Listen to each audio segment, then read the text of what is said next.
मोदींच्या अध्यक्षतेखाली नीती आयोगाच्या बैठकीमध्ये महाराष्ट्राच्या प्रगतीचा रोड मॅप सादर। 5 ट्रिलियन डॉलरची अर्थव्यवस्था उभारण्याचं राज्याचं उद्दिष्ट। आंतरराष्ट्रीय स्तरावर रोजगार संधी देण्याचं नियोजन। राज्यामध्ये 30 ठिकाणी एफडीएची छापेमारी। प्रतिबंधित अन्नपदार्थ, गुटखा, पान मसाल्यावर कारवाईत एकूण 3,96 लाखांचा साठा जप्त।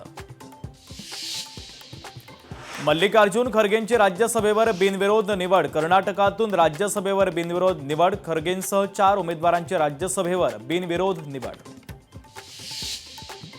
वर्ध्यामध्ये युवक काँग्रेसचा मशाल मोर्चा। नीट पेपर फुटीच्या निषेधार्थ युवक काँग्रेसचा मशाल मोर्चा। केंद्रीय शिक्षण मंत्री धर्मेंद्र प्रधानांच्या राजीनाम्याची मागणी।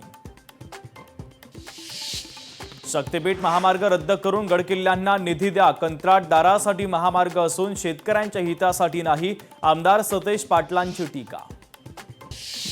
मुंबई क्राईम ब्रांचचा मोठा खुलासा। 5 वर्षापूर्वी मित्राच्या हत्येप्रकरणी 4 आरोपींना अटक। रस्ता अपघाताचा रचला होता खोटा बनाव।